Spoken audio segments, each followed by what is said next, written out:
In a quiet room, if you press your ear against a pillow, you can hear your heartbeat. As a kid, the muffled, rhythmic beats sounded like soft footsteps on a carpeted floor. And so, as a kid, almost every night, just as I was about to drift off to sleep, I would hear these footsteps, and I would be ripped back to consciousness, terrified. For my entire childhood, I lived with my mother in a fairly nice neighborhood that was in a transitional phase. People of lower economic means were gradually moving in, and my mother and I were two of those people. We lived in the kind of house you see being transported in two pieces on the interstate, but my mom took good care of it. There were a lot of woods surrounding the neighborhood that I would play in and explore during the day. But at night, as things often do to a kid, they took on a more sinister feeling. This, coupled with the fact that due to the nature of our house, there was a fairly large crawl space underneath, filled my mind with imaginary monsters and inescapable scenarios, which would consume my thoughts when I was awoken by the footsteps. I told my mom about the footsteps, and she said that I was just imagining things. I persisted enough that she blasted my ears with water from a turkey baster once, since I thought that would help. Of course, it didn't. Despite all the creepiness and footsteps, the only weird thing that ever happened was that every now and then I would wake up on the bottom bunk, despite having gone to sleep on the top. But this wasn't really weird, since I sometimes get up to go to the bathroom or get something to drink and could remember just going back to sleep on the bottom bunk. I'm an only child, so it didn't matter. This would happen once or twice a week, but waking up on the bottom bunk wasn't too terrifying. But one night, I didn't wake up on the bottom bunk. I had heard the footsteps, but was too far gone to be awoken up by them, and when I was awoken, it wasn't from the sound of footsteps or a nightmare, but because I was cold, really cold. When I opened my eyes, I saw stars. I was in the woods. I sat up immediately and tried to figure out what was going on. I thought I was dreaming, but that didn't seem right. Though neither did me being in the woods. There was a deflated pool float right in front of me, one of those shaped like a shark. This only added to the surreal feeling. But after a while it seemed like I just wasn't going to wake up, because I wasn't asleep. I stood up to orient myself, but I didn't recognize these woods. I played in the woods by my house all the time, and so I knew them really well. But if these weren't the same woods, then how could I get out? I took a step and felt a shooting pain in my foot which knocked me back to where I had just been laying. I had stepped on a thorn. By the light of the moon I could see that they were everywhere. I looked at my other foot, but it was fine, and as a matter of fact, so was the rest of me. I didn't have another scratch on me, and I wasn't even that dirty. I cried for a little bit, and then stood back up. I didn't know which way to go, so I just picked a direction. I resisted the urge to call out, since I wasn't sure I wanted to be found who or what might be out there. I walked for what seemed like hours. I tried to walk in a straight line and tried to course correct when I had to take detours, but I was a kid and I was afraid.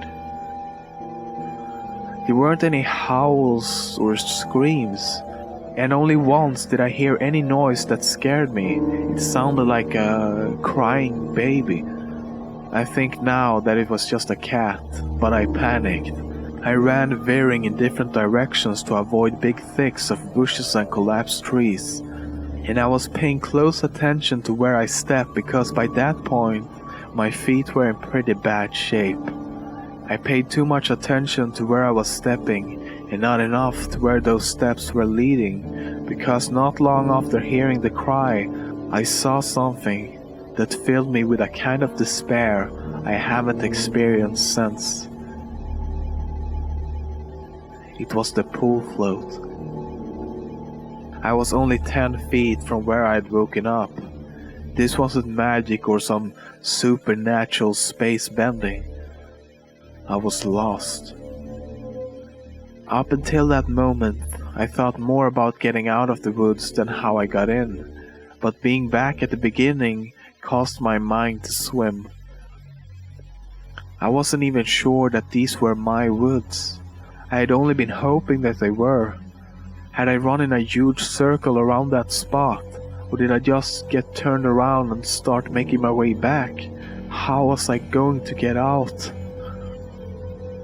At the time, I thought the North Star was just the brightest star, and so I looked and found the brightest one and followed it.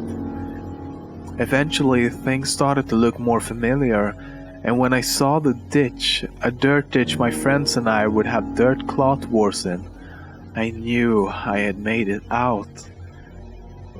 By that point, I was walking really slowly because my feet hurt so much, but I was so happy to be so close to home that I broke into a light jog.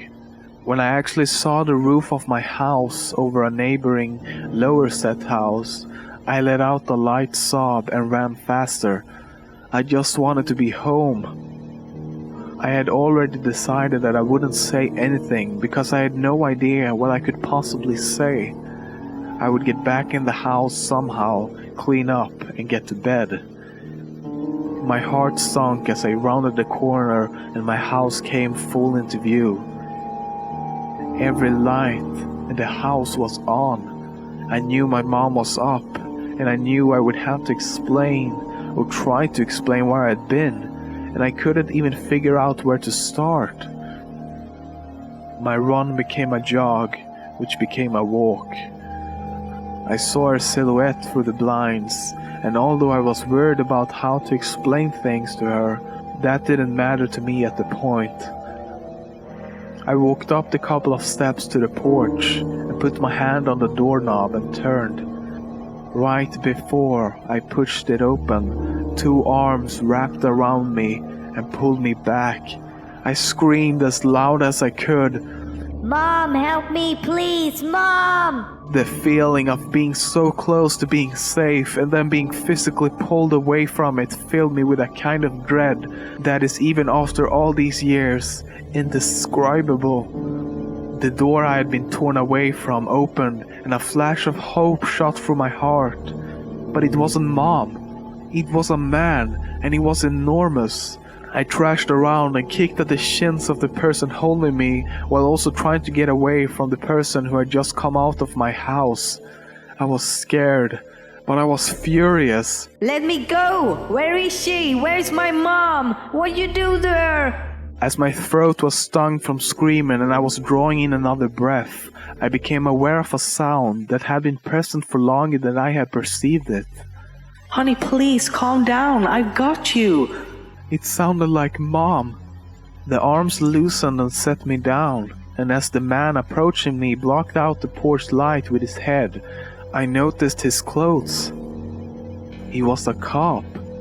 I turned to face the voice behind me and saw that it really was Mom. Everything was okay. I began to cry, and the three of us went inside. "I'm so glad you're home, sweetie. I was worried I'd never see you again." By that point, she was crying too. "I'm sorry, I don't know what happened. I just wanted to come home. I'm sorry." "It's okay, just don't ever do that again. I'm not sure me and my shins could take it." A little laughter broke through my sobs and I smiled a bit. Well, I'm sorry for kicking you. But why'd you have to grab me like that? Honey, I was just afraid that you would run away again. I was confused. What do you mean? We found your note on your pillow, She said, and pointed at the piece of paper that the police officer was sliding across the table. I picked up the note and read it. It was a running away letter. It said that I was unhappy, never wanted to see her or any of my friends again. The police officer exchanged a few words with my mom on the porch while I stared at the letter. I didn't remember writing a letter. I didn't remember anything about any of this. But even if I sometimes went to the bathroom at night and didn't remember, or even if I could have gone into the woods on my own, even if all that could have been true, the only thing I knew at this point was, this isn't how I spell my name. I did not write this letter.